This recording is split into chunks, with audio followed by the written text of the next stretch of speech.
Okay, so who says you can't create your livelihood or your career or a business out of creating art? That is not a fact. It's just a thought. And still to this day, people consider, oh, that's a nice hobby. That's not a career. Yes. Yeah. Oh, isn't that sweet? Oh, that's so nice for you. Yes. Yeah. Isn't that sweet?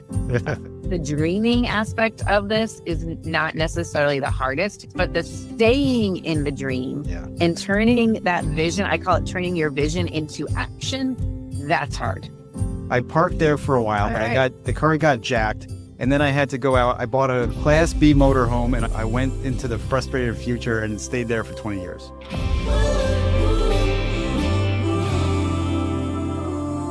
Good morning, good afternoon, good evening, whatever the case may be in your part of the world.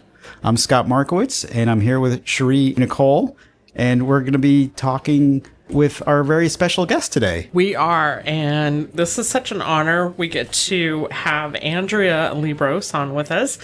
She is a results-driven strategic business coach. She has her own podcast and best-selling book, She Thinks Big. Welcome, Andrea. Thank you. Thanks for having me. Yes, Andrea, welcome to the show. We have so many questions. All right, hopefully I've got some answers. All right, let's start off. If you could please just let everybody know the variety of coaching that you do and how you like to help people. So I work with entrepreneurial women primarily, but I've got some men too, and I help them navigate growing a business. So 99% of my clients come to me loving what they're doing. So in your case, probably loving creating beautiful pieces of art, but they didn't really get into this to grow a business per se. And they don't love the business part, and no one taught them how to do the business part. So helping them navigate that growth and even scaling through both systems, but also mindset. So I say 20% of growing this business is about you having the right systems in place, but 80% is really about your thinking or where your mind goes in the process of creating the business. And I think that's oftentimes the harder part. We all want to know, what do we need to do? But what do we need to think about is actually way more important. Oh, yeah. Cherie and I are both nodding our heads in agreement. That is for sure. Yes. And I agree with you. I think Scott and I have talked about it before. Creativity isn't the problem. It is having the right mindset, and a lot of creative people really struggle with the business side of all of that. I've listened to She Thinks Big. I have it on Audible. It's wonderful. Okay. So I can go back to that and listen to it. I was listening to it, someone on the way here this morning too, before the podcast. And I like how you talk about mindset issues and being in different parking lots. Could you expand a little bit on that for our listeners? Sure. So what Cherie is referring to is I wrote a best-selling book called She Thinks Big, and I have a podcast by the same name, She Thinks Big. Actually, just this morning, I got a little notification that 250 episodes have now been published. Oh, congratulations. Thank you. That's amazing. This morning, that came across my email. It's a lot, as you guys know, podcasting is a lot of work, but it's fun. I love what I do. But here's what you're referring to. So in the book, I describe these parking lots, and I use that parking lot analogy because I think it resonates with a lot of people. It's like you're stuck in a spot in the parking lot, and those spots really, which parking lot you're stuck in is represented by where you are in terms of mindset. The first parking lot is really about you love what you do, but you're not really sure of whatever that next step is. And figuring that out or putting resources towards it, you know what? That sounds hard. So maybe we should just stay where we are. It's just safe. It's just kind of safe, right? Like actually, if you think about the parking lot, it's just kind of safe. So I call that first parking lot resigned pain, right? You're parked in a bunch of like negative emotions, right? There's some guilt, there's some resentment, there's some overwhelm, but you're used to being there. That's just the way it's going to be. Or like sometimes people say, well, that's just how it is. It's just this season of life. But deep down, you want to move away from all of that. But your internal GPS doesn't know where to go or how to get to that next place or how to even get out of the parking lot. Where is the exit? So you just stay in that parking lot number one, which is resigned pain. Then parking lot number two, I call that one guilty curiosity. So sitting in that parking lot is different. So if you feel like you want to move towards something inside you, you've got a desire, let's grow this business bigger, or let me not just dabble in the selling of my creations, let's make a go of it. You feel that nudge, you're curious, how do other people do this? But you wonder, are you capable of this? And I don't know, you're questioning. There's nothing really wrong with what's going on right now. Nothing's gone wrong. You're not in any pain about it. You don't feel that guilt. You don't feel like those emotions that you've got in parking lot one.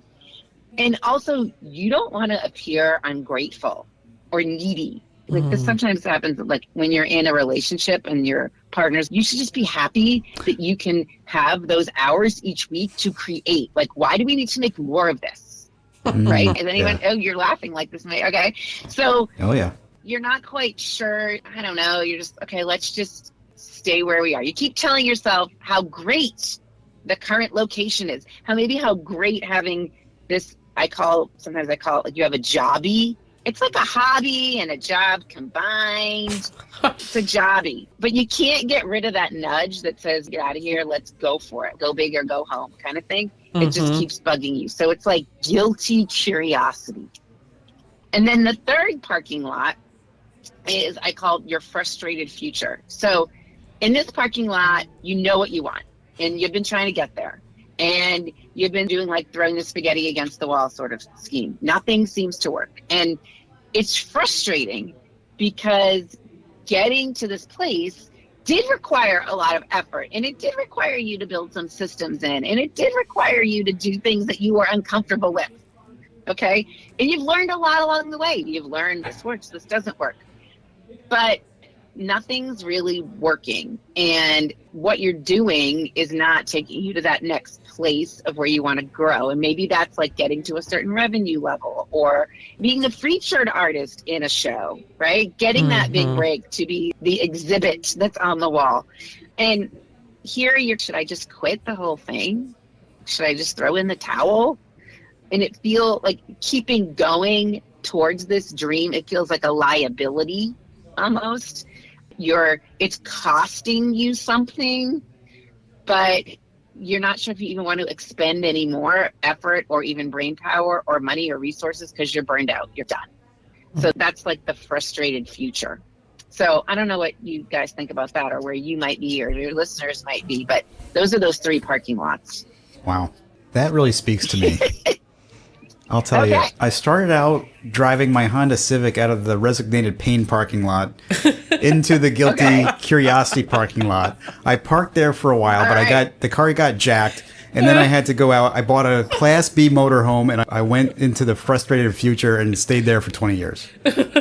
You finally got out of it. I finally got out, but yeah, I should have just stuck with a mid-sized car, and I wouldn't have felt as comfortable just parking there. Right. With good fuel, with like fuel economy features, right? Like how many miles to the gallon does it get? Yeah. No, that definitely speaks to me, Andrea. Yeah, Scott has such a great story. We actually have a 2-part podcast. I interview him, and I think his story resonates so well to a lot of people that are creative. Also, I love your story, too. Do you mind if we back up a little and explain, because what parking, do you feel that you were in all 3 parking lots at different times, or where did you make the shift? I think I was in this resigned pain one for a while. This is just the way it's going to be. And I might add a little twist to that. I felt like given the season of life I was in, given my personal situation, about the ages of my kids or what my husband was doing, I guess this is just the way it has to be. And that's when I worked for a company where I was recruiting and hiring and training basically kind of new franchise owners for them. And I was out there in the world and bringing these people in to become business owners. And everybody started out with a lot of excitement and optimism and drive. And then they got into it.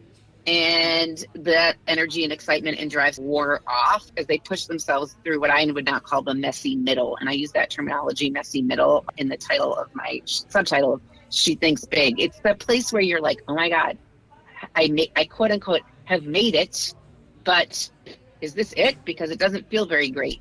And if I'm going to get to that next level, I need to do something different. So I loved helping those new franchise owners, business owners through that space. But I didn't really know that until I reflected when I did quit that job I was in. Like, why did I stay there for 10 years? Because I was in a lot of resigned pain in the sense of I could have left that company a long time ago and done something different, but I guess there's nothing really wrong with what's happening right now. It's okay. And maybe I had a tinge of I should be grateful that this flexible job fits into my family dynamic right now. But at one point, I got to a place where it was like the frustrated future. The joke became, if the corporate people said one more time to me, that's a great idea, but I was going to quit. So that happened. Great idea, Andrea. So that was then the frustrated future piece of the puzzle. You got to go create your own thing, my friend. Don't work for them. I left after being there for 10 years. And then I hired my first coach who helped me figure out why I had stayed there and what parts of that job I really did love. And she said to me, what you're really doing is coaching. And I was like, I guess I am really doing that. So I contemplated that for a little bit. And then 8 years ago, I started the business that I have now, Andrea Liebross Coaching. And I did go through the official certifications and processes that I needed to do, but it's a pretty unregulated industry. And I think a lot of what I do is based on my own personal experiences, as well as the experiences of those who I helped start their own businesses. And in growing this own business of mine, I've probably been in all 3 parking lots at one point or another. The thing is, I think this is cyclical. It's like growth of a business is not just an arrow up or a diagonal arrow up. If we were creating a graph, it's a bunch of plateaus, steps and then plateau, step and plateau. And you've got to get yourself the support or strategic thought partner that you need to get off that plateau to get to that next level. So a listener might be like just stuck on the plateau of, hey, I've sold a couple pieces of art, but I don't know what to do next or if I should even proceed any further. So to get themselves to that next level, right, of growth, they have to do something or think differently. And listening to podcasts and reading books is great. I have both in my repertoire of resources, and I'm on a podcast right now, and I think they're great things. But even that is like passive action versus massive action. So if you're taking all this info in, you're listening to us today, kudos to you. But are you going to take anything of what we're talking about today and actually apply it or implement it? Because it's only at that application or implementation stage where you're really going to see movement. And I think that's where I come in a lot into people's lives, is helping them get off the plateau and get to that next level. So I just did a lot of talking there, but I don't know what you think. That was a long answer to tell me about your backstory. I think it's a great backstory, and I think it gives you so much validity as a coach because you have been there and you've been frustrated, but obviously stayed in the same business for 10 years because it was probably, even though frustrating, a safety net as well. Yeah. And it is hard to move out of that. So I think your experience with your other clientele that you worked with really provide you an excellent opportunity to help others. And I know Scott and I both listen to podcasts. We both read as well. Scott is also a life coach. and she's a life coach as well. And all those things are important. And talking about seeking guidance, that was one thing that you had mentioned in your book as well, that we all need. The one thing I have noticed in my own coaching with other artists is just they seem to be very easily overwhelmed. Right. Especially with any thoughts of having goals. I almost hate to use that word because that seems to inspire fear instantly. And I've talked to you a little bit before. You coach artists specifically too. What would be your recommendation or your approach to help creatives get over that just overwhelming feeling where they get stuck in that parking lot and they just can't seem to move beyond it because they're just so overwhelmed before they've even done anything? So I think that a good first step is to really translate your vision of where you want, what you're envisioning, okay? What you're envisioning, and probably artists are pretty good at that because you guys are creative, right? So you can get yourself to a place, even if it's just for a brief moment, of what you would like your business or life to look like. Okay, I'm going to give you guys kudos and say the dreaming aspect of this is not necessarily the hardest, but the staying in the dream and turning that vision, I call it turning your vision into action, that's hard. Okay, so think about that phrase for a little bit. You're turning your vision into action and then activating on it. So what I do with my clients is I walk them through a process. I call it the Activator, a Vision into Action Intensive, where we, and I'm going to use some corporate cliche words, put pen to paper and get that vision out on a Google Doc, not literally a paper. We could use a paper too, but on a Google Doc. And I walk you through that. We assess, okay, what's your core focus? What are your 3 things that make you and your work unique or your business unique? Why should someone buy your art and not someone else's? Or why should someone feature you as the artist in residence and not someone else? So where do you want to be in 10 years? Where do you want to be in 5? Where do you want to be 3? We get that all out on paper. And it sounds hard, but actually, trust me, in about 2 hours, that's why I call this an intensive, we can get that out into the world. And just even saying it out loud and not having it in your own head is a first step. I've had people cry doing this because they've never said this out loud. I believe that. Yeah. Never said it out loud. Or no one's ever given me permission to even say it out loud. Oh, goodness, like they don't feel comfortable saying it out loud, even to their partner a lot of times. It's just like, in passing, or they brush it off, right? Get that vision out on paper. Then the part 2 of this, what I do with my clients, is we turn it into action steps. We literally look at what that vision is and then assess, all right, what do I need to do? This is where that massive action comes in. What do I need to do this year, this quarter, this month, this week? We really break it down. We get into, I call it like the sand or into the weeds. But we do that all while having that vision next to us, so that we're not just chasing squirrels or like going into the shiny object syndrome, right? With, oh my gosh, this just came across my, phone. Should I jump on this opportunity? Should I go down this rabbit hole? No, we're not going down rabbit holes. We're staying grounded. We're figuring out what your action steps need to be so that we can make this vision a reality. Yeah. So I call that the activator process, like a vision into action intensive.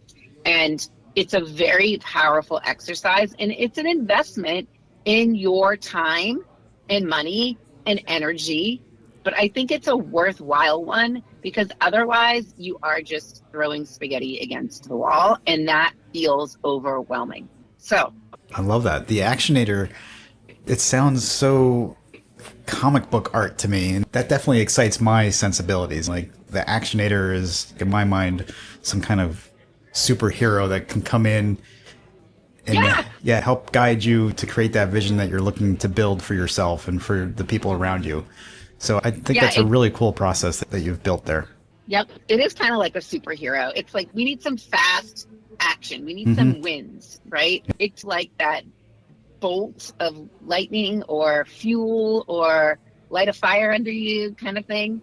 So if you think about it, it doesn't seem like rocket science here. We're not talking rocket science, but doing it alone you haven't probably done it. Sometimes I say I'm a strategic thought partner and I'm a guide or a Sherpa. So having that person with you makes a lot of sense and gives you that traction. So if someone takes something away from this, listening to us today, get yourself into a situation like that. I'm happy to help do it. It's different than just talking it out too. We're turning this stuff into action. Yeah. No, I can see the value in that for sure. And for whatever reason, and we could have a whole other podcast on that, but I think if you can get yourself to a place of thinking bigger, and we didn't really touch on that, but if you read the book, She Thinks Big, or come listen to my podcast, She Thinks Big, same title, you're going to start to infuse or immerse yourself in that thinking bigger space, and that's what's going to get you going. And I would welcome, if anyone wants to chat about it or explore what having support to do that looks like, I am always open for a conversation. And you can go to Andrea's with an S, links with an S, andreaslinks.com. You're going to find links to the book and to the podcast, and also to setting up a call with me and a quiz. There's a quiz on there. Everybody loves quizzes. It's like a diagnostic in what is keeping you back. What is keeping you in those parking lots. So go take that quiz, and I think you'll find it super helpful. And come follow me on social media. I know most artists are on Instagram, so Andrea.Liebross.coaching, and I'm going to guess you guys will have that in the show notes, but follow me on Instagram there and we can chat that way too. That sounds wonderful. Thank you so much, Andrea. It's been wonderful visiting with you, and I think just a lot of very helpful information that you've provided. We really appreciate it. Yes, thank you so much. And I just encourage everybody to pull the release on that parking brake and get out of the parking lot, and we'll talk to you guys next time. I love it.